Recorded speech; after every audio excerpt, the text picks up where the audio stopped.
Good morning, students. We are discussing molecular bonding and structure. In today's lecture, we will discuss about Weisbach theory. Weisbach theory, it stands for valence shell electron pair repulsion. Now the question arises, why this theory is required? So till now we have studied Lewis concept. Lewis concept of structures of molecules. By using Lewis concept, we can easily predict the structure of molecule, but when we come to the geometry, then it is not possible for all molecules. For example, if we take water and one more molecule that is similar to water, that is BeCl2. Second one is water. यहाँ हम देख सकते हैं कि दोनों molecules में जो number of atoms हैं वो 3 हैं, 1 2 3, और यहाँ पर भी 1 2 3, लेकिन दोनों ही मॉलिक्यूल्स की जो शेप है दैट इज़ टोटली डिफरेंट। तो इस तरीके के कई सारे मॉलिक्यूल्स थे जिनकी ज्योमेट्री और स्ट्रक्चर को लुईस कंसेप्ट एक्सप्लेन नहीं कर पाया।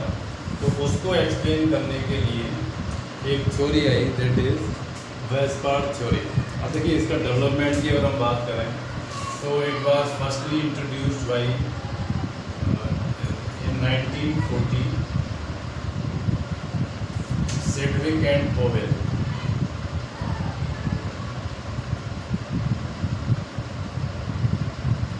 ठीक है, इन्होंने इस पर वर्किंग की वेस्पार्ट थ्योरी पर, और इसको फर्दर रिफाइन किया या और इसमें कुछ पॉइंट्स ऐड किए, है ना, इसको एडवांस लेवल तक लेकर के गए।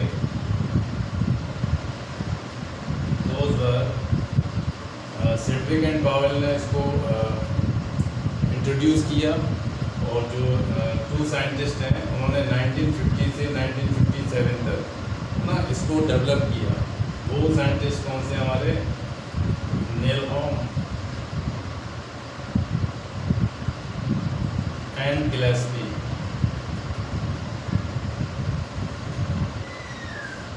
एक ऑस्ट्रेलिया का बॉलर था, आपको अगर याद हो, गिलेस्पी, जैसन गिलेस्पी, है ना, तो उससे आप इसको रिमेंबर कर सकते हैं। ये साइंटिस्ट हैं जिन्होंने इस थ्योरी पर वर्कआउट किया। अब देखिए एक्चुअल में इस थ्योरी का जो फुल फॉर्म है वो भी हम बता देते हैं। V stand for balance, S means cell, electron, P means pair, R means repulsion। इसका मीनिंग क्या हुआ? देखिए VSEER, ये जो पूरी थ्योरी है वो एक्चुअल में क्या है? Valence cell electron pair repulsion, है ना, इस फिनोमिना के ऊपर बेस्ड है। अब इसके हम पोस्टुलेट्स की अगर बात करें, है ना, कुछ इसमें अजम्पशंस दिए गए, है ना, माना गया कि ऐसा होता है एक मॉलिक्यूल में। उसके बाद हम इसका किस तरीके से यूज करते हैं मॉलिक्यूल्स की स्ट्रक्चर या ज्योमेट्री को फाइंड करने के लिए, उसकी बात करेंगे। पहले इसके जो पोस्टुलेट्स हैं उसकी बात करेंगे।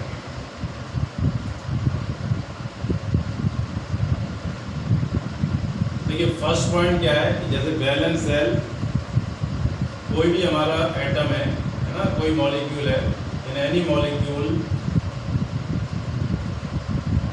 There is always a central atom.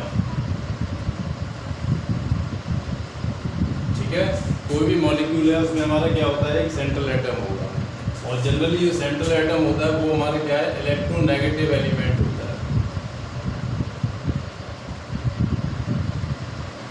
Hydrogen को छोड़ करके, हाइड्रोजन यहाँ पर एक्सेप्ट है ना, ये पॉजिटिव नेगेटिव सब कुछ हो सकता है, लेकिन जनरली जो सेंट्रल एटम है वो हमारा क्या होता है? इलेक्ट्रोनेगेटिव होता है। सेकेंड पॉइंट इन्होंने क्या बोला कि जो भी हमारा मॉलिक्यूल है ना, उसमें जो बॉन्डिंग है ना, बॉन्डिंग के लिए जो रोल होता है that is for valence shell. Valence shell का बहुत बड़ा रोल है है ना। और बैलेंस सेल को उन्होंने बोला कि जो सेंट्रल एटम है उसको हम इस तरीके से स्फेरिकल शेप में शो करते हैं। बाकी का सारा जो भी होगा न्यूक्लियस, इंटरनल ऑर्बिटल्स है, वो सब इसके अंदर हमने ले लिया। और फाइनली इसको जो रिप्रेजेंट करेंगे बैलेंस सेल को कैसे रिप्रेजेंट करेंगे, in the form of shells. एक सेल के फॉर्म में इसको हम रिप्रेजेंट करते हैं, ठीक है। बैलेंस सेल जो ज्योमेट्री या स्ट्रक्चर है वो इस पर ही एक तरीके से डिपेंड करेगी, है ना। कैसे डिपेंड करेगी, देखिए अब बैलेंस सेल जो होता है सेंट्रल एटम का, है ना, उसके पास क्या होते हैं, बैलेंस इलेक्ट्रॉन्स होते हैं, ठीक है। बैलेंस सेल हो गया, सेंट्रल एटम हो गया, उसका बैलेंस सेल के पास बैलेंस इलेक्ट्रॉन्स हो गए। अब जब वो मॉलिक्यूल फॉर्म में होगा तो बैलेंस इलेक्ट्रॉन्स भी हमारे क्या है, 2 फॉर्म में डिवाइड हो जाएंगे। ये वाला जो डिवीजन है वो किसने दिया था, गिलेस्पी एंड नीलॉम, जो 1950 से 57 में बात की थी, ये उन्होंने डिवीजन किया। Valence electrons are of 2 type. First तो वो होते हैं those took part in bonding, तो उनको क्या बोलेंगे, बॉन्ड पेयर, ठीक है। जो बॉन्ड बनाने में पार्टिसिपेट कर रहे हैं वो बैलेंस इलेक्ट्रॉन्स हमारे क्या हो जाएंगे, बॉन्ड पेयर्स हो जाएंगे। अब कुछ ऐसे भी होंगे, है ना, those don't take part in bonding, जो बॉन्डिंग में पार्टिसिपेट नहीं करेंगे उनको क्या बोलेंगे, लॉन पेयर, ठीक है। तो बैलेंस इलेक्ट्रॉन्स हमारे कितने टाइप के हो गए, 2 टाइप्स के, एक बॉन्डिंग पेयर और एक हो गए लॉन पेयर। बॉन्डिंग पेयर वो है जो बॉन्ड बनाने में पार्टिसिपेट करते हैं, और लॉन पेयर वो है जो बॉन्डिंग में पार्टिसिपेट नहीं करेंगे, जो सेंट्रल एटम के ऊपर ही रहते हैं। अभी हम बताएंगे किस तरीके से। एंड द फोर्थ वन, अब देखिए यहाँ पर क्या होता है, जो सेंट्रल एटम के अलोंग, है ना, जैसे हमारा ये सेंट्रल एटम है ना, और उसका ये बैलेंस सेल है, यहाँ पर ये बॉन्ड पेयर है, ये दूसरा बॉन्ड पेयर है ना। इस तरीके से हम दिखा सकते हैं, ये एक्स कोई हमारा एटम है, ये दूसरा एक्स एटम है, और यहाँ पर हमने 2 बॉन्ड पेयर बना दिए, ठीक है। ये बॉन्ड पेयर यहाँ बन गया, दूसरा बॉन्ड पेयर यहाँ बन गया, एक यहाँ पर ये हमने लॉन पेयर बना दिया। ये क्या हमारे बॉन्ड पेयर, ये भी बॉन्ड पेयर, ये क्या है, लॉन पेयर, ठीक है। तो फोर्थ पोस्टुलेट्स में क्या बात आई कि ये जो बॉन्ड पेयर हैं, ये और लॉन पेयर, है ना, ये एक दूसरे को क्या करते हैं, रिपेल करते हैं। Bond pair and lone pair repel each other. Question ये आता है क्यों रिपेल करेंगे, तो रिपेल ये इस वजह से करेंगे क्योंकि दोनों ही क्या है, हमारे नेगेटिवली चार्ज हैं। देखिए इलेक्ट्रॉन यहाँ पर भी नेगेटिव, ये भी नेगेटिव, ये भी नेगेटिव, है ना। तो रीजन क्या है, because these are negative charge, ठीक है। नेगेटिव चार्ज होने की वजह से एक दूसरे को क्या करते हैं, रिपेल करते हैं। जब ये रिपेल करेंगे, है ना, नेगेटिव चार्ज है, एक दूसरे को रिपेल करेंगे, तो उस कंडीशन में ये क्या करते हैं, दे टेंड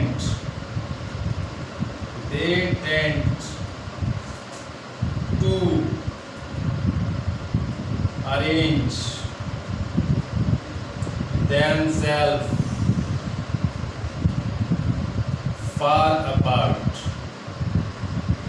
वो एक दूसरे को मैक्सिमम डिस्टेंस पर रखने की कोशिश करते हैं, है ना। ये इसको रिपेल कर रहा है तो ये इससे जितना दूर जा सकता है वहाँ पर अरेंज होगा।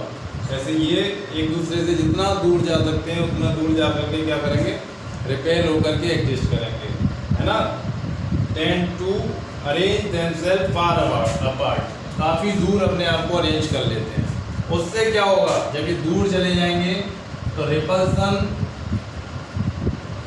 Will be minimum. रिपल्सन क्या हो जाएगा, मिनिमम हो जाएगा। और जब रिपल्सन हमारा मिनिमम हो जाएगा तो उससे एनर्जी क्या हो जाएगी, लो। और लो एनर्जी हो जाएगी तो क्या हो जाएगा, हमारा मॉलिक्यूल स्टेबल हो जाएगा, ठीक है। Valence cell electron pair repulsion. यहाँ तक बात समझ में आ गई। बैलेंस सेल का रोल होता है, उसमें इलेक्ट्रॉन्स होते हैं, 2 टाइप्स के होते हैं, लोन पेयर, बॉन्ड पेयर। वो एक दूसरे को रिपेल करते हैं। रिपेल क्यों करते हैं? क्योंकि उनका नेगेटिव चार्ज होता है और वो एक दूसरे को इस तरीके से अरेंज करते हैं ताकि उनके बीच की डिस्टेंस मैक्सिमम हो।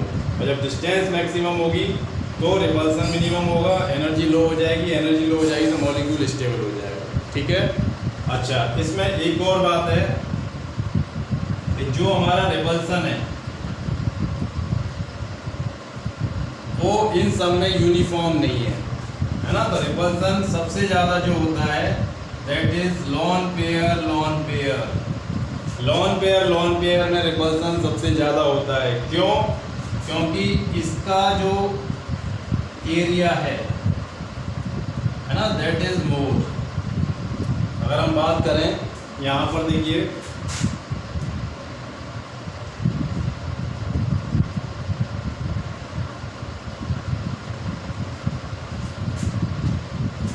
ये हमारा सेंट्रल एटम है और इसके पास ये बॉन्ड पेयर है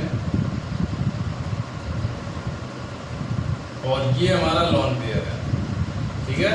तो लोन पेयर का जो एरिया ये कवर करते हैं इलेक्ट्रॉन्स का, ये वॉल्यूम है ना जो है ऑर्बिटल साइज, वो हमारा क्या है? हाई होता है, मोर होता है। इस वजह से ये क्या करते हैं? रिपेल ज़्यादा करते हैं। अगर एक और लोन पेयर यहाँ पे हमने बना दिया इस तरीके से,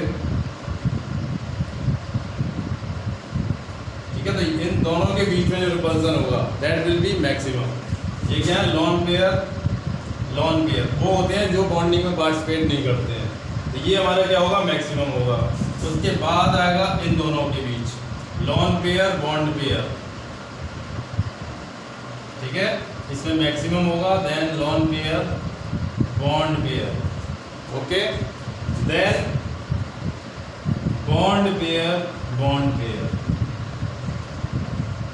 सबसे मिनिमम जो रिपल्सन होता है वो हमारा किसके बीच में होता है? इन दोनों के बीच में, जो बॉन्डिंग में पार्टिसिपेट करते हैं, क्योंकि इनका साइज लिमिटेड होता है और ये डायरेक्टेड होते हैं, जबकि ये डायरेक्टेड नहीं है और ये थोड़ा सा फ्री होते हैं, है ना। इस वजह से इनका स्कैटरिंग यानी फैलाव जो होता है, स्प्रेडिंग, वो ज़्यादा होता है। ज़्यादा एरिया या वॉल्यूम को ये कवर करते हैं। इनकी जो ऑर्बिटल्स का साइज ज़्यादा होता है तो ये ज़्यादा रिपेल करते हैं। ठीक है, ये बहुत इंपॉर्टेंट पॉइंट है ना। यही जो इनका ऑर्डर है वही हमारा क्या करेगा, जो स्ट्रक्चर होती है, ज्योमेट्री होती है ना, उस पर जो इफेक्ट होते हैं उसको हम इसके बेसिस पर एक्सप्लेन करेंगे। एक और पॉइंट यहाँ पर आता है, अगर हमारा मल्टीपल बॉन्ड है ना। मल्टीपल बॉन्ड का मीनिंग क्या है? डबल बॉन्ड या ट्रिपल बॉन्ड, है ना। उसको भी हम क्या करते हैं? सिंगल बॉन्ड की तरीके से ट्रीट करते हैं। ठीक है, किसी भी मॉलिक्यूल में अगर डबल बॉन्ड या ट्रिपल बॉन्ड है तो वो भी हमारा किस में आएगा? सिंगल बॉन्ड माना जाएगा। अच्छा, एक और पॉइंट, लास्ट पॉइंट इस थ्योरी का, जो रिपल्सन होता है वो एंगल के, बॉन्ड एंगल के इनवर्सली प्रोपोर्शनल होता है। ठीक है, कैसे? अगर एंगल हमारा 180 है तो हमारा रिपल्सन क्या होगा? लेस होगा। अगर एंगल हमारा 120 है तो ये क्या होगा? मीडियम होगा। अगर हमारा एंगल 90 है तो रिपल्सन मैक्सिमम होगा। ठीक है, एक बार हम दोबारा इसको समझ लेते हैं। वेस्पार थ्योरी के ये पॉइंट्स हैं। ये क्या कहता है कि कोई भी हमारा मॉलिक्यूल है, जनरली वेस्पार थ्योरी क्या है कि ऑर्गेनिक मॉलिक्यूल की स्ट्रक्चर या ज्योमेट्री उसको एक्सप्लेन करने के लिए दी गई है ना। और ये रिपल्सन्स के बेसिस पर वर्क करती है। कैसे? कोई मॉलिक्यूल है तो उसके अंदर एक सेंट्रल एटम होगा। सेंट्रल एटम हमारा क्या है? इलेक्ट्रोनेगेटिव होता है नेचर का। सेकेंड, सेंट्रल एटम में बैलेंस सेल होती है जिसको हम स्फेरिकल शेप में रिप्रेजेंट करते हैं। और बैलेंस सेल के अंदर जो बैलेंस इलेक्ट्रॉन है वो 2 टाइप्स के होते हैं। एक हमारे बॉन्ड पेयर जो बॉन्डिंग में पार्टिसिपेट करते हैं और एक हमारे लोन पेयर, है ना, जो बॉन्डिंग में पार्टिसिपेट नहीं करते हैं। इसके अलावा जो बॉन्ड पेयर, लोन पेयर है वो एक दूसरे को रिपेल करते हैं, है ना। रिपेल क्यों करेंगे? क्योंकि उन पर सेम चार्ज होता है। चार्ज मीन्स नेगेटिव चार्ज, तो वो रिपेल करते हैं। जब वो रिपेल करेंगे तो वो क्या करेंगे, इस तरीके से अरेंज होंगे सेंट्रल एटम के चारों ओर, ताकि उनके बीच में रिपल्सन मिनिमम हो। रिपल्सन मिनिमम होने से एनर्जी लो हो जाएगी, एनर्जी लो हो जाएगा तो सिस्टम स्टेबल हो जाएगा, मॉलिक्यूल हमारा स्टेबल हो जाएगा। रिपल्सन जो है वो लॉन पेयर बॉन्ड पेयर इनमें यूनिफॉर्म नहीं होता, बल्कि क्या है वो डिफर करता है। सबसे ज़्यादा किसमें होगा, लॉन पेयर में। क्यों? क्योंकि इनका साइज बड़ा होता है ना, साइज बड़ा होने की वजह से इनमें मैक्सिमम रिपल्सन होता है। मल्टीपल बॉन्ड को हम सिंगल बॉन्ड की तरह ट्रीट करते हैं। अगर रिपल्सन है हमारा और बॉन्ड एंगल, इसका एक क्वेश्चन बनता है कि आपको डिफरेंट काइंड से मॉलिक्यूल्स दे दिए, तो उसमें आपको रिपल्सन पता लगाना है किसमें ज़्यादा होगा। तो ये मैंने एक आपको रिलेशन दिया है कि higher the bond angle lower will be repulsion. 180 पर मिनिमम रिपल्सन होगा और 90 पर मैक्सिमम होगा। ये हमारे पोस्टुलेट्स हैं वेस्टगार्ड थ्योरी के, जिसके बेसिस पर हम क्या करते हैं, डिफरेंट मॉलिक्यूल्स की स्ट्रक्चर और ज्योमेट्री को प्रेडिक्ट करते हैं, उनके बॉन्ड एंगल के बारे में भी पता लगाते हैं। ठीक है, तो हम कुछ एग्जाम्पल देख लेते हैं, उससे आपको ये क्लियर हो जाएगा।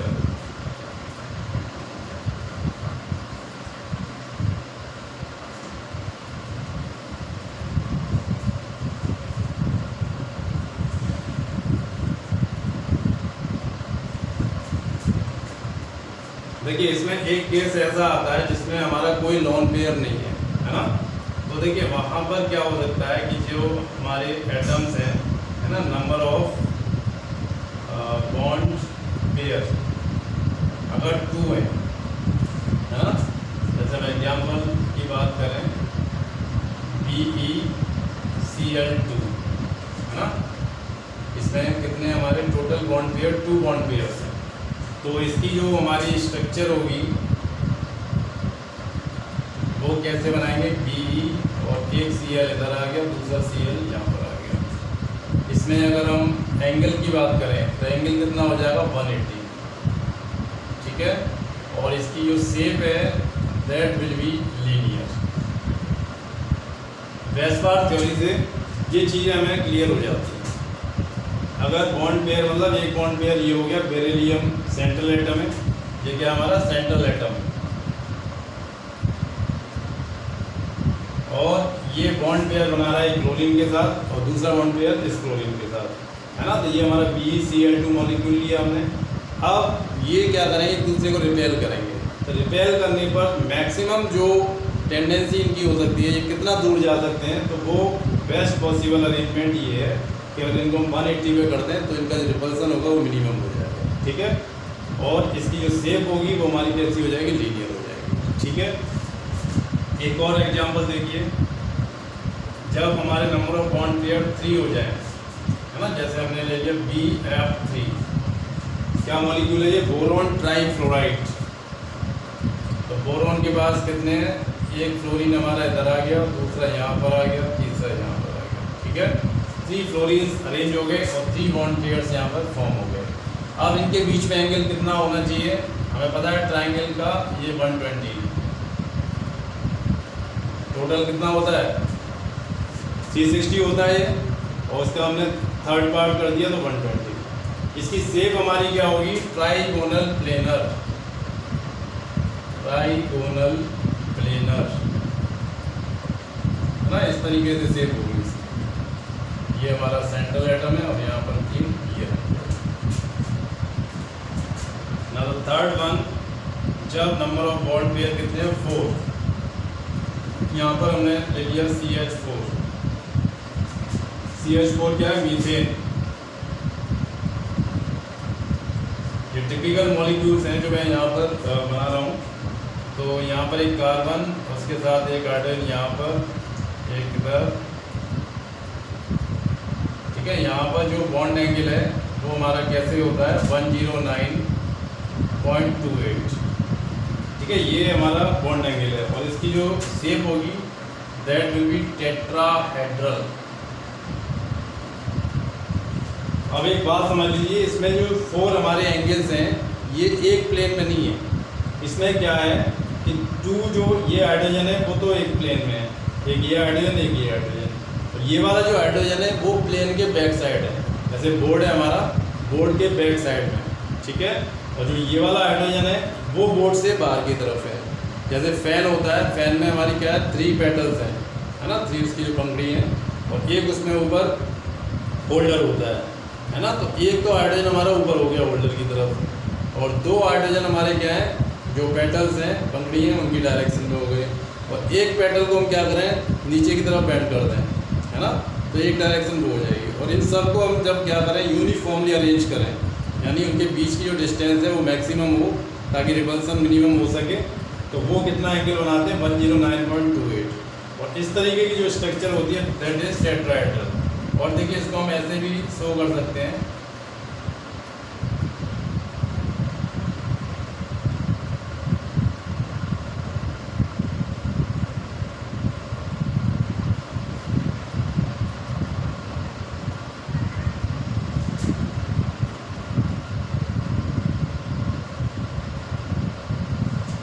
ठीक है। ये देखिए जो ब्लैक आपको दिखाई दे रहा है ये बोर्ड से बाहर की तरफ आ रहा है, और जो आपको डॉटेड दिखाई दे रहा है वो बोर्ड के बैक साइड में, और ये दोनों बोर्ड के प्लेन में। ठीक है। इसी तरीके से हम क्या करें, जब बॉन्ड पेयर कितने हो जाए, 5 हो जाए, एक मॉलिक्यूल लेते हैं यहाँ पर PCl5, है ना, ये टिपिकल मॉलिक्यूल है। तो ये हमारी जो शेप बनाता है किस तरीके से बनाएगा,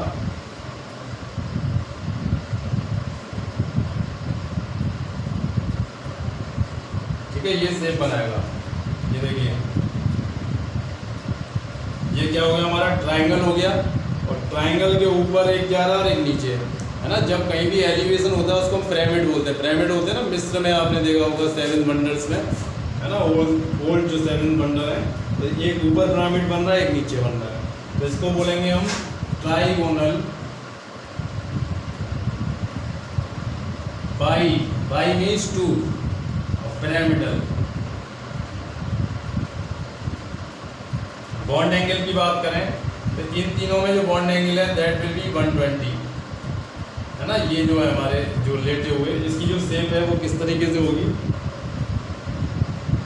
देखिए जैसे ये हमारा, इसको ट्रायंगल अगर ले लें तो एक क्लोरीन यहाँ पर होगा, एक इधर होगा और एक यहाँ पर होगा, है ना। 3 क्लोरीन यहाँ पर हो गए, एक क्लोरीन इसके ऊपर है और एक क्लोरीन इसके नीचे है। ठीक है। ये हालांकि रेक्टेंगल है, इसको अगर हम ट्रायंगल फॉर्म में लेंगे तो इस तरीके से हो जाएगा।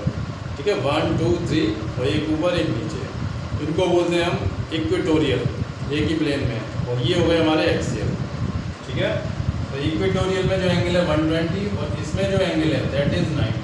इसमें 2 एंगल्स मिलेंगे आपको। ठीक है। 2 टाइप्स की क्लोरीन है, एक हमारा इक्वेटोरियल है, ये वाले 3, और ये 2 एक्सियल है। एक्सियल मतलब इस तरीके से। एक और मॉलिक्यूल यहाँ पर आता है जब हमारे पास बॉन्ड पेयर कितने हो जाए, 6 हो जाए, SF6। देखिए इसकी जो स्ट्रक्चर है वो हम इस तरीके से बना सकते हैं।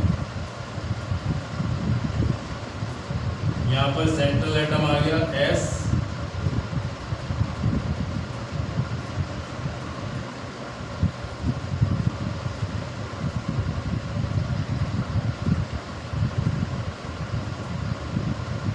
और बाकी के यहाँ पर 1 फ्लोरीन, 2nd, 3rd, 4th, 5, 6। ये जो हमारी स्ट्रक्चर बन रही है ना, इसमें ये डिफरेंट काइंड्स की इस तरीके से ये जो बनेंगे इसको हम क्या बोलते हैं, ऑक्टाहेड्रल।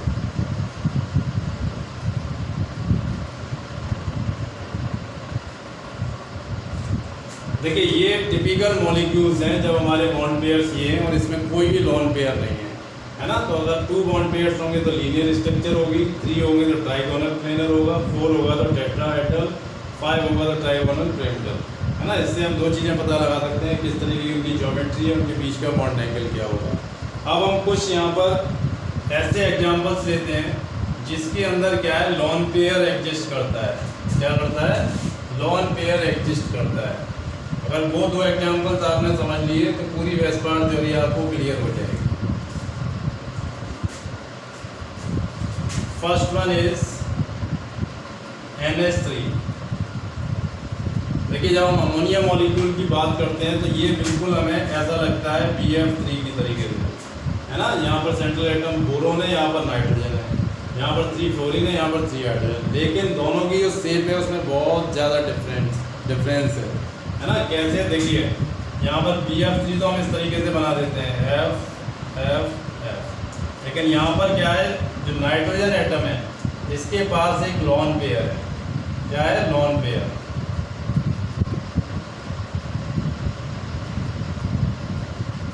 ठीक है, जैसे ही लॉन पेयर आ गया तो क्या होगा, लॉन पेयर का रिपल्सन यहाँ पर वर्क करने लग जाएगा एज पर वेस्पार थ्योरी। और ये क्या करेगा, इसको दूर करेगा, ये इसको दूर करेगा, है ना। और ये दोनों में तो रिपल्सन है ही है, लेकिन ये बॉन्ड पेयर है, ये बॉन्ड पेयर है, इनमें रिपल्सन कम होगा। लेकिन लॉन पेयर और बॉन्ड पेयर एक बार और समझ लीजिए। लॉन पेयर क्या है, जो नाइट्रोजन के पास एक्स्ट्रा इलेक्ट्रॉन्स बैलेंस सेल में बच जाते हैं, जो बॉन्डिंग में पार्टिसिपेट नहीं करते हैं, है ना। यहाँ पर देखिए हाइड्रोजन के साथ इसने एक इलेक्ट्रॉन दिया, एक दूसरे एक तीसरे, 3 इलेक्ट्रॉन यहाँ चले गए, 2 इलेक्ट्रॉन बच गए। ठीक है, तो ये क्या करता है, रिपेल करेगा। और जब ये रिपेल करेगा तो रिपेल करने पर जो इनके बीच का एंगल, अभी देखिए यहाँ पर टोटल नंबर ऑफ बॉन्ड या लॉन पेयर कितने हैं, 4, है ना। 1 2 3 4 बॉन्ड पेयर, जो लॉन पेयर है वो भी हमारा बॉन्ड पेयर की तरह कंसीडर करता है। और ये स्ट्रक्चर ज्योमेट्री, है ना, डिफाइन करने में एक इम्पोर्टेंट रोल प्ले करता है। इसको भी हम बॉन्ड पेयर की तरह ही मानते हैं, लेकिन रिपल्सन इसका ज़्यादा होता है ना। हम ये मानेंगे कि इसके पास कितने बॉन्ड पेयर है, 4, 1 2 3 और एक ये 4, जब स्ट्रक्चर को डिफाइन करेंगे। तो इसकी शेप क्या होनी चाहिए, टेट्राहेड्रल होनी चाहिए। किसकी तरीके से, मीथेन की तरीके से। और जब टेट्राहेड्रल स्ट्रक्चर होती है तो एंगल कितना होना चाहिए, 109.28, है ना। लेकिन एक्चुअल में क्या है, यहाँ पर लॉन पेयर है, वो बॉन्ड पेयर की तरह स्ट्रक्चर में तो, है ना, रोल इम्पार्ट कर रहा है, लेकिन इसका रिपल्सन ज़्यादा है। तो ये क्या करता है, यहाँ पर प्रेशर क्रिएट करता है। और इस बॉन्ड एंगल को 109.28 होना चाहिए टेट्राहेड्रल के अकॉर्डिंग, उसको थोड़ा सा बहुत प्रेस करके कितना कर देता है, 107। ठीक है। अब क्वेश्चन ये पूछा जाता है आपसे कि why NH3 shows 107 bond angle instead of 109.28। तो आंसर क्या आएगा, it is because of presence of lone pair, it imparts more repulsion due to which bond angle decreases from 109 to 107। ठीक है, वन थिंग। सेकंड, इसकी जो shape होगी वो क्या होनी चाहिए, टेट्राहेड्रल होनी चाहिए, है ना। लेकिन टेट्राहेड्रल नहीं होगी क्योंकि ये थोड़ा सा कंप्रेस हो गया। जब कंप्रेस हो गया तो ये कैसा हो जाएगा, ट्राइगोनल पिरामिडल। ये तो एक ट्रायंगल बन गया हमारा तीनों का। और जो पिरामिडल है वो किसकी वजह से, लॉन पेयर की तरफ से, है ना। एक एलिवेशन से हो गया पिरामिड की तरीके से, तो सिंगल पिरामिडल, बाई पिरामिडल नहीं है। ठीक है, तो ये हमारा एक एग्जांपल हो गया लॉन पेयर का। हमने इसमें इफेक्ट देखा क्या हुआ। एक और केस हम देखते हैं, उससे आपको वेस्पार थ्योरी 100% क्लियर हो जाएगी। वाटर H2, यहाँ पर देखिए ऑक्सीजन है, ऑक्सीजन के पास कितने वैलेंस इलेक्ट्रॉन होते हैं, 6। तो उसमें से एक ने तो क्या किया, हाइड्रोजन के साथ बॉन्ड बना लिया, दूसरे ने भी हाइड्रोजन के साथ बॉन्ड बना लिया। ठीक है, कितने बचे, 4। तो 4 2 2 के लॉन पेयर यहाँ पर हो गए। ठीक है, यहाँ पर देखिए एक हमने बताया था postulate, lone pair maximum repulsion होता है, then lone pair bond pair, फिर उसके बाद बॉन्ड पेयर।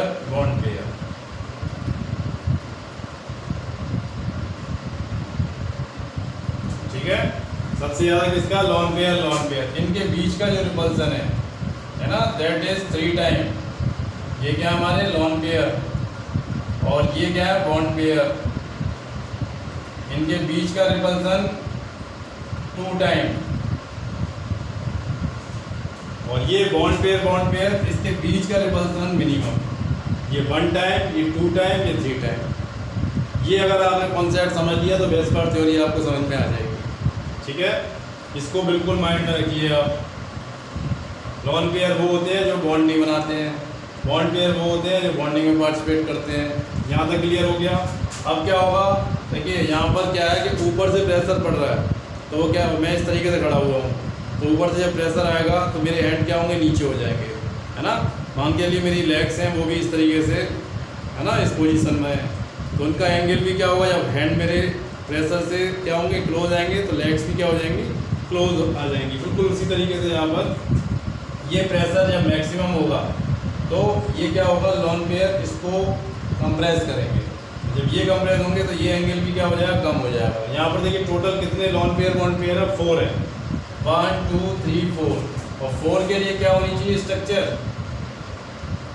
टेट्राहेड्रल। क्या होनी चाहिए, टेट्राहेड्रल। लेकिन यहाँ पर भी एंगल हमारा 109.28 होना चाहिए, लेकिन ये दोनों ही यहाँ पर एप्लीकेबल नहीं होते। क्यों, क्योंकि रिपल्सन या मैक्सिमम होता है और एंगल डिक्रीज होकर ये कितना हो जाता है, 104।